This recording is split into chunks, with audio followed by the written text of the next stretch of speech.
Linear transformation क्या होता है, चलिए समझते हैं। सबसे पहले हम बात करते हैं कि ट्रांसफॉर्मेशन क्या होता है। ट्रांसफॉर्मेशन मतलब ये होता है किसी चीज को चेंज करना है, किसी की पोजीशन चेंज करना। Suppose example is rotation, reflection और स्केलिंग। तो ये एग्जांपल्स होते हैं ट्रांसफॉर्मेशन के। ठीक है, अब हम बात करते हैं कि लीनियर ट्रांसफॉर्मेशन क्या होता है।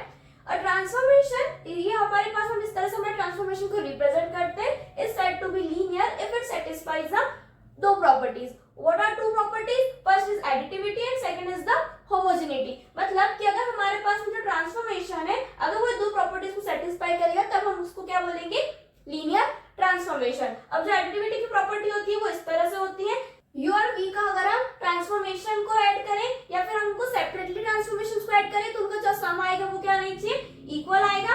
और वैसे हमारे पास में होमोजेनिटी की प्रॉपर्टी भी होती है, अगर इस u को हम मल्टीप्लाई करें इस ट्रांसफॉर्मेशन में या फिर हम इसको अलग से करें तो उसका भी हमारे पास में जो आंसर आएगा वो क्या आएगा, सेम ही आएगा। तो ये बात होती है हमारे पास में दो प्रॉपर्टीज की। अब हम समझते हैं कि ये क्या होता है। इसमें जो हमारे पास में t होता है वो होता है ट्रांसफॉर्मेशन, r की पावर n मतलब होता है कि हमारे पास में जो r है n components in the input vector. मतलब जो हमारा इनपुट वेक्टर है उसके अंदर हमारे पास में n कंपोनेंट्स है, और r की पावर m मतलब होता है कि there are the m components in the output vector. Output vector में हमारे पास में m कंपोनेंट्स है।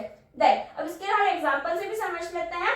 सपोज ये हमारे पास में 2D से 2D में अगर हमारे पास में एक एग्जांपल है जिसमें हमारे पास में ट्रांसफॉर्मेशन दे रखा है यहाँ पर xy को, यहाँ पर दे रखा है 2x 3y का। तो ये हमारे पास में 2D में है, ये भी हमारे पास में 2D में है। तो इसको हम इस तरह से रिप्रेजेंट करेंगे, r की पावर 2 टू r की पावर 2। ओके, एक एग्जांपल और है 3D से अगर 2D में है। अगर सपोज यहाँ पर हमारे पास ट्रांसफॉर्मेशन में x y z है, यहाँ पर हमारे पास में x plus y comma z है। तो ये हमारे पास में 3D में और ये हमारे पास में कहीं में है, 2D में है। तो इसलिए हमारे पास में इसको हम किस तरह से लिखेंगे, r की पावर 3 और r की पावर 2। अब इसके बाद हम बात करते हैं मैट्रिक्स रिप्रेजेंटेशन की।